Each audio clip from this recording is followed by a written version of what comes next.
Welcome back into CBS Sports HQ. So Mike Williams not headed to free agency. Instead, he and the Chargers agreeing to a 3-year, $60 million contract. Williams coming off one of his best seasons so far, leading the team in touchdowns, receiving yards, and yards per reception for the Chargers. And, of course, this keeping him with Justin Herbert for the foreseeable future. Let's welcome back in our quarterback, Brady, Quinn, and NFL insider Jonathan Jones. Brady, I'll start with you here. Mike Williams signing the deal with the Chargers, getting it done today. What do you think? Yeah, it's a good deal for the production that I think he's shown. And really, to me, this has to do with him getting a little more long-term security, but pairing him with what is one of the young budding stars in the NFL in Justin Herbert. You know, I think if you look at the decision for any wide receiver as to signing a long-term extension, we talked about in the first segment just 20 minutes ago, Davante Adams and Aaron Rodgers. I mean, he's probably going to try to tie his contract to Aaron Rodgers' contract in Green Bay. It's no different than Mike Williams here, trying to get as much money as possible, as much security as possible, and signing bonus and guaranteed money and all that up front to match with what he feels from Justin Herbert, and then they'll go on from there. But I like this deal for him. He's been a productive player. There is some injury history, a little concern there, I believe, with the neck injury that he sustained a while ago. So those are always things that we don't necessarily know on the outside, but behind the scenes, things that you discuss because of that and maybe some questions he had coming into the league.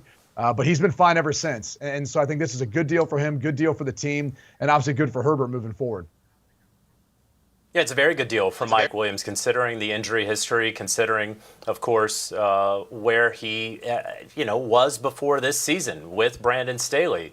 And sort of getting unlocked. I was out there at training camp back in August, and Brandon Staley was telling me, hey, with our wide receivers coach, what we have tried to really focus on is making Mike Williams less of the guy who, hey, just run the 9 and we're going to throw it up to you and you catch the 50-50 balls. He's going to learn the route tree, and that was evidenced by a season where he had his most career receptions, most career yards, most career receiving touchdowns. And so, he was worth the money. And in talking with Brandon Staley at the Combine for HQ, he was saying, number one, what we want Justin Herbert to focus on is leadership. Take control of this team. You have the same coaching staff for the first time in your career. You're going to have the same offense. And he didn't mean literally every single piece on offense will remain the same. But Mike Williams going off for 1,000+ receiving yards last season, you want to keep that guy around. And you also, Brady, you very much want to keep the cap flexibility, because this Chargers team is not a complete team. They didn't make the playoffs last year. They want to add to their defensive line. They want to add to their defensive backfield.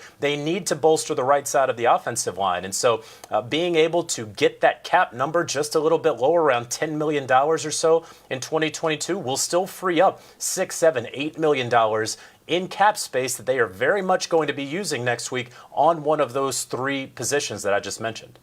Do you want a sports network that delivers everything that matters about the game? The highlights, the picks, the instant analysis, no yelling, no fake debates, no politics.